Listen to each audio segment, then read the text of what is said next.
Welcome to Whimsy Artistry. This is an acrylic pouring class. I'm just showing off what my students have done. This is some of the artwork. I'm just going to step back and share this right quick. She's still working on hers. And I'm like getting all in her face. Sorry. Okay. So you can see how she does this.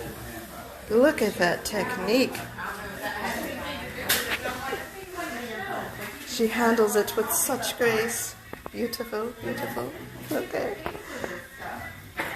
So every third Saturday, this is an acrylic pouring class at Peace and Kava. I'm going to go outside and show you some of the ones that we did already. These are some of the acrylic pours from my class. There was a special that I ran today. So contact me if you want to learn more about how to make acrylic pours. This is Rachel with Whimsy Artistry. Every third Saturday I teach an acrylic pouring class. These are from my students. First time that they've ever come to the class. Thanks for watching.